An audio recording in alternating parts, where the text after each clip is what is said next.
Baik, bismillahirrahmanirrahim. Assalamualaikum warahmatullahi wabarakatuh. Sebelumnya, perkenalkan nama saya Hendranto dengan NIM 2504223. Yang saya hormati Ibu Arta Dini Akmal, MPA. Pada kesempatan kali ini, izinkan saya untuk mempresentasikan tentang pelayanan administrasi kependudukan. Di sini saya akan membahas tentang masalah pelayanan administrasi kependudukan, analisis pelayanan administrasi kependudukan, alternatif dan rekomendasi pelayanan administrasi kependudukan, dan yang terakhir penutup pelayanan administrasi kependudukan.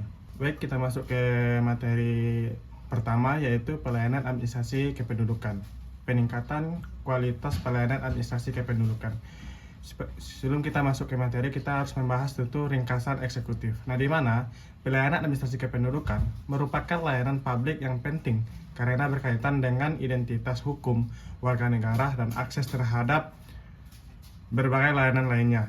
Namun, pelaksanaan masih menghadapi berbagai kendala seperti prosedur, rumit, keterbatasan ASDM, rendahnya pemanfaatan teknologi informasi dan kesejahteraan, akses layanan, serta praktik maladministrasi.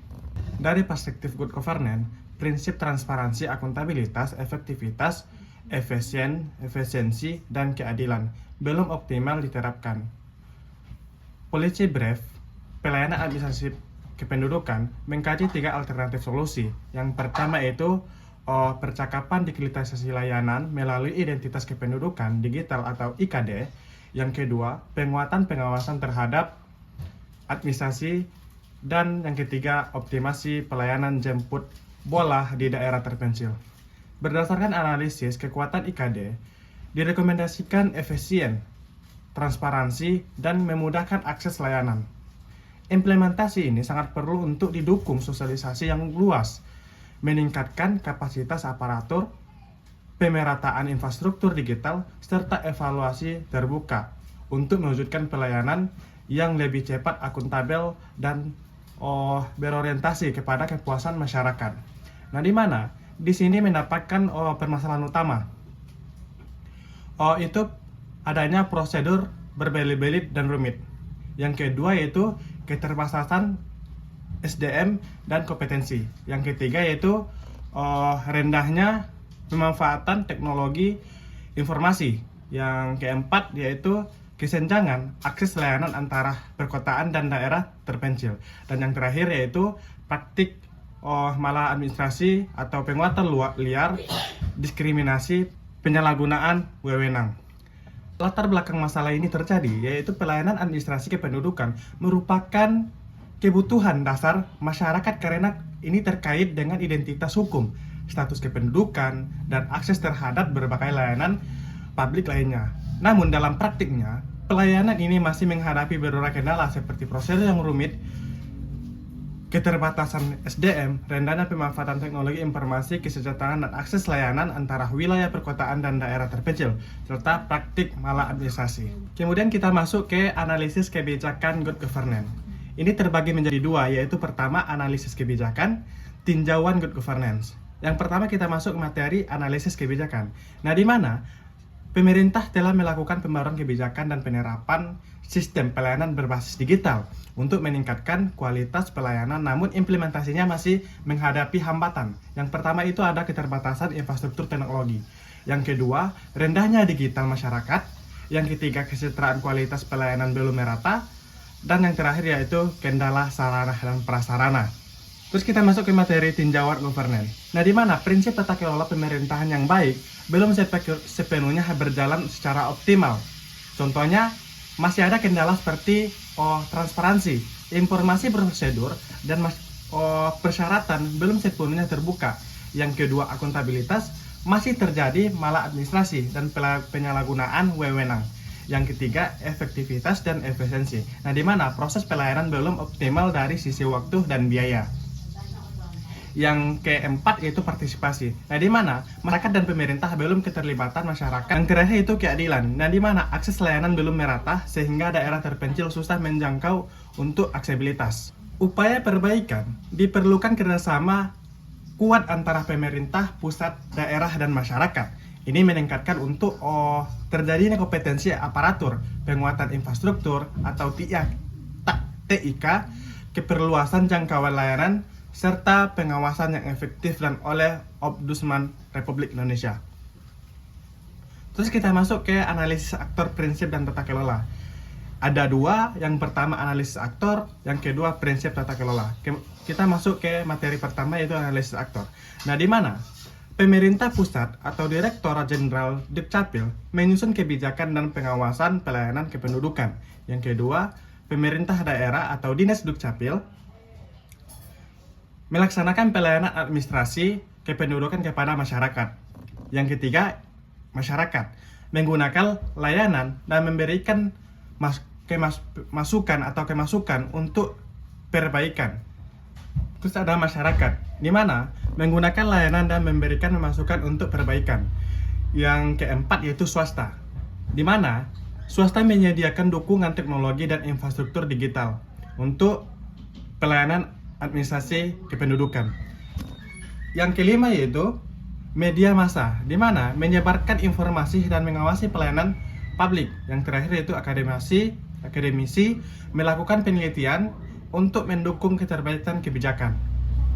Kita masuk ke prinsip tata kelola, yaitu ada transparansi. Informasi layanan disampaikan secara terbuka dan mudah diakses masyarakat. Yang kedua, akuntabilitas. Ini bertujuan untuk setiap pelayanan dapat mempertanggungjawabkan dan dievaluasi. Yang ketiga, partisipasi.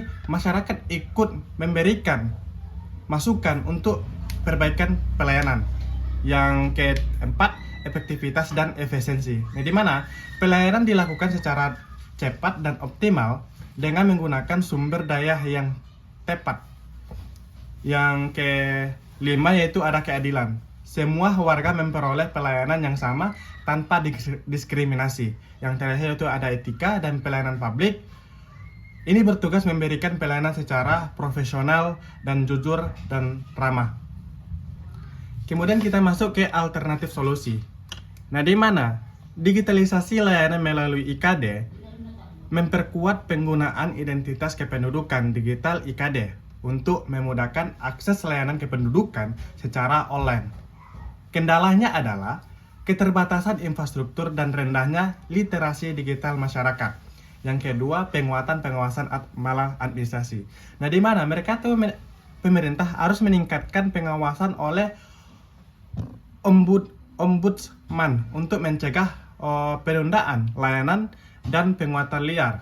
Masalahnya ini terjadi ada rekomendasi Ombudsman masih memiliki daya paksa yang terbatas. Terus ada juga pelayanan jemput bola, di mana ini harus mengoptimalkan layanan kependudukan jemput bola untuk menjangkau masyarakat di daerah terpencil. Nah, di mana jika seandainya ada masyarakat yang kurang meyakinkan teknologi di daerah terpencilnya, nah pemerintah atau Dukcapil bisa menjemput bola atau menjangkau tempat sasaran oleh masyarakat yang susah jaringan, contohnya jaringan. Dan kelompok rentan. Kendalanya adalah kebutuhan SDM yang besar dan koordinasi lintas instansi yang kompleks. Terus kita masuk ke rekomendasi kebijakan utama, di mana dari 3 alternatif di atas, alternatif 1 yaitu pencepatan digitalisasi layanan Dukcapil melalui penguatan aplikasi IKD dipilih sebagai rekomendasi kebijakan utama dengan beberapa timpangan berikut. Itu pertama, digitalisasi merupakan solusi jangka panjang yang berdampak sistematik. Penggunaan IKD mendukung kecepatan transformasi baik itu digital nasional dan keterpaduan layanan publik berbasis digital. Yang kedua itu ada digitalisasi secara langsung menyentuh ini supaya langsung menyentuh akar masalah yang terjadi, diidentifikasi. Pelaksanaan digitalisasi dalam pelayanan publik juga berlandasan pada Undang-Undang Nomor 25 Tahun 2009 tentang pelayanan publik, sehingga memiliki dasar hukum yang jelas. Yang terakhir, nomor 3 yaitu program IKD. Setelah berjalan dan menunjukkan perkembangan yang positif, tingginya jumlah aktivasi aktivasi IKD secara nasional, menunjukkan bahwa masyarakat semakin menerima dan memanfaatkan layanan kependudukan digital, sehingga program ini memiliki potensi besar untuk terus diperluas dan dioptimalkan.